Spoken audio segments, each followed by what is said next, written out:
Hello, you're watching New Vision TV News. My name is Lynn Komdisha. Thank you for tuning in. We come to you from the New Vision newsroom. We bring you news around Uganda, news around the East African region, and news around the world. We also take a look at a Pearl of Africa series and also a special report. And now for news around Uganda. From Kabarole district, residents of Kabarole have embraced the EX-GRATIA latrine project as one way of improving latrine coverage in the district. The 5-year project being implemented in the sub-counties of Karago and Karangura is aimed at increasing latrine coverage. The two rural areas have been dogged by high water tables and collapsing soils, making it hard to construct latrines. Jackson Kamara, a resident of Karago, says open defecation is also reducing. EX-GRATIA toilets are waterless toilet systems marketed in developing countries as a solution to the poor water and sewage coverage in urban centers. The system uses natural biological processes to break down human waste into a dehydrated, odorless material, which looks like compost. In Kasese, the RWENZURURU King Charles Wensley Mumbere has suspended Christopher Chibanzanga, his younger brother, as the institution's chief prince until further notice. This is contained in a June 25th suspension letter addressed to Chibanzanga. The king banned Chibanzanga, who is also Uganda's agriculture state minister for production, from representing the royal family. From Mityana district, the elderly in Butalala village in Sekanonye town council, Mityana district, have appealed to the government to streamline the system through which they receive assistance. Over 50 old people gathered at a Benez Educational Center, Butalala in Mityana, to get assistance from a Good Samaritan identified as Rita Namujumba of Joyous Education Center, Namungona, recently. Namujumba gave out clothes, mattresses, blankets, and food items to them last week. The chairman of the old people at Butalala village, George William Sally, 68, said he has tried to get assistance for his fellow aged people from the government in vain. Sally adds that he's living with 4 grandchildren abandoned by his sons and that he finds it hard to educate and feed them. In Kitgum district, 12 groups of households affected by nodding disease syndrome in Kitgum have received 168 cows worth 216 million shillings under the Northern Uganda Social Action Fund Phase 3, known as NUSAF. David Wanyo York, the NUSAF desk officer, Kitgum district, said the 168 households are in 12 groups, where each group received 18 million shillings from NUSAF to buy cows for each household. He said out of 12 groups, 8 are from Akwang and 4 groups are from Labongo and Amida sub-counties. Joe Otto, the coordinator of households affected by nodding disease syndrome in Akwang sub-county, said the families are faced with lack of food to feed the children.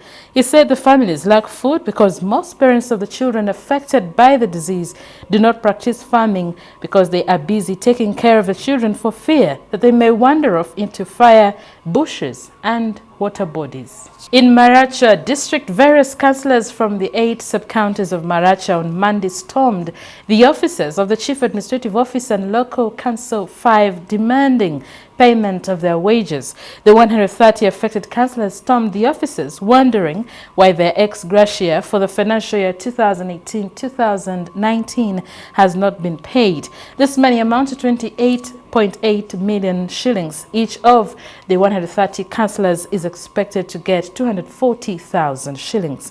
According to a circular from the Ministry of Finance, the 4th quarter releases for paying salaries, pensions and ex-gratia were released in April, and accordingly, the districts were mandated to pay the councillors. Agnes Tiko, the local Council 3 vice chairman for Olufe sub-county, said a decision taken to storm the office of the CAO to get clear information because no information was given to the councillors. In Lira district, the Archbishop of the Church of Uganda, Stanley Ntagali, has lauded the Uganda People's Defense Forces for disarming Karamojong warriors because it brought peace to the area. He stated that the situation in the 1980s was worse when he was sent to Karamoja as an evangelist in 1981, and the area was very unstable. Addressing hundreds of Anglican faithfuls at Lango Diocese headquarters in Boroboro at the Kwokso County, Lira district, Ntagali said the former warriors have abandoned cattle rustling and have become powerful evangelists.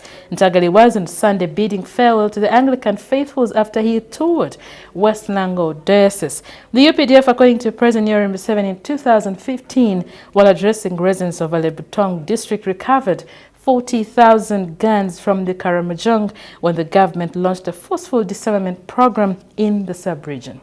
In Kamuli district, the Bishop of Busoga Diocese, the Right Reverend Bishop Samson Paul Naimaye, has called upon men to take good care of the wives instead of tormenting them because they have outlived the beautiful which they were chosen.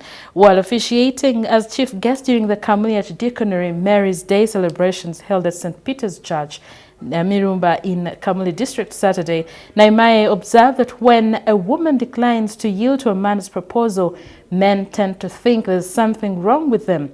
When a woman accepts and finally produces the first, second and third child, men refuse to even wed them, claiming they're still studying them. The event was organized by Mothers Union of Busoga Diocese, where Naimaye hailed the Mothers Union for championing innovation and reviving mentorship programs in the diocese. The Minister of State for Karamoja Affairs, Moses Kizige, asked the congregation to always pray for leaders for continued developmental stewardship.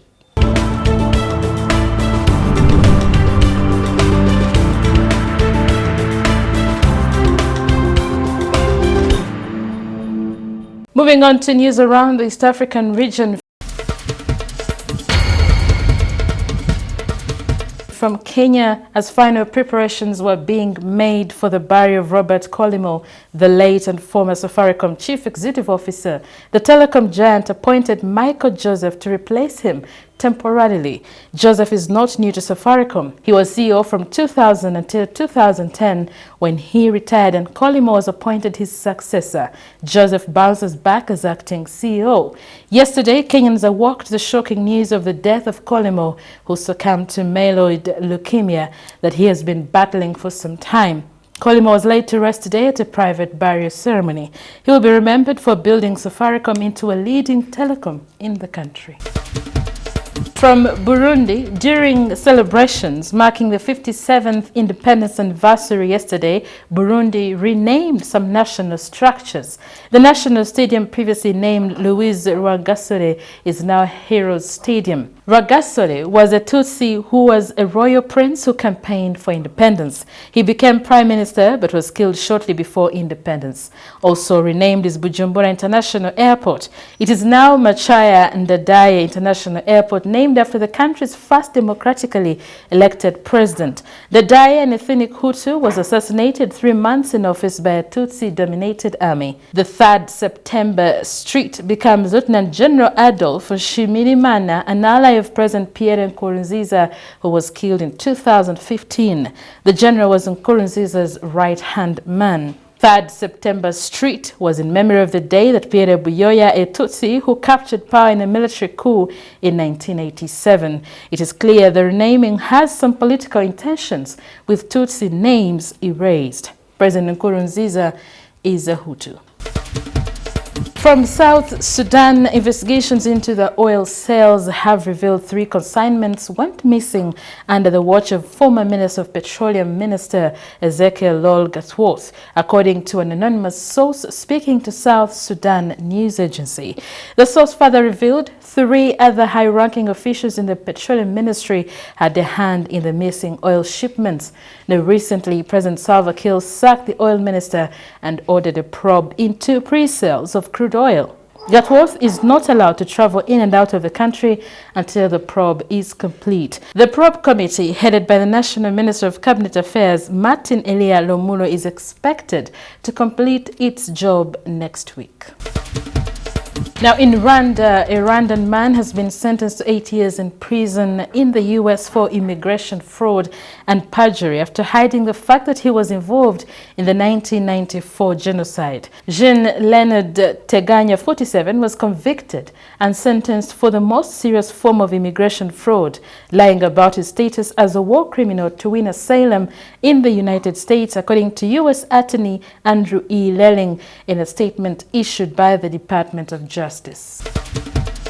In Tanzania, a Tanzanian opposition figure and critic of President John Pombe Magufuli, Tundu Lissu, was dismissed from his post as Member of Parliament, according to the Speaker of the National Assembly.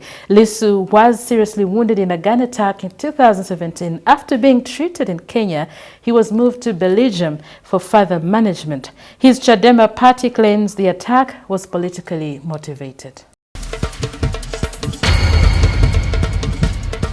In news around the world, following up on what's taking place in Egypt in the Africa Cup of Nations, the Uganda Cranes were the first East African country to qualify for the last 16 in the Africa Cup of Nations 2019. Now they are gearing up to face Senegal in the knockout stages on Friday the 5th.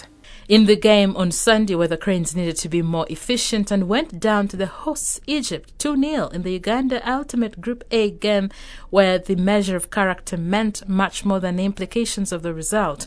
Uganda finished second in Group A with 4 points behind Egypt, which topped the group with 9 points. Congo, which emerged third, also went to the knockout stages as the best losers, while Zimbabwe, which finished with a point, packed their bags for home. Uganda will battle it out with Senegal in the knockout stages on Friday, July 5th. Senegal beat Kenya 3-0. It has been 41 years since Cranes last appeared in the final 16. It stunned Nigeria 2-1 in 1978 in the semi-finals before losing finals to Ghana at 2-0. Kenya will still be in the last 16 after the fall of Tanzania and Burundi.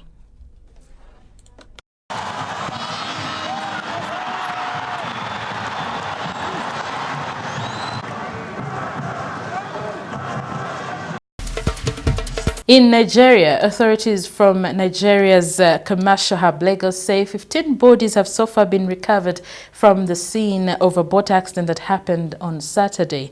The passenger boat with 21 people on board was traveling from Ajah on Lagos Island to Ikorodu on the mainland when it capsized. Lagos State Emergency Agency said it suspects that the vessel capsized due to overloading and also a heavy current. From the Philippines, a Filipino militant has been suspected of carrying out an apparent suicide bombing last week in the southern Philippines, according to an Army General, a grim fast for the insurgency-plagued nation. Philippine targets have been struck in the past in rare instances of suicide attacks, but this would be a fast carried out by a Filipino. The bombing Friday of a military base on the southern island of Jolo killed at least 5 people and bore the hallmarks of a suicide attack, according to authorities. In India, at least 15 people were killed in Mumbai city early today when a wall collapsed as torrential monsoon downpours brought chaos to India's financial capital and surrounding areas. Another 69 were injured when the structure came down around 2 a.m. 2030 GMT in a slum settlement.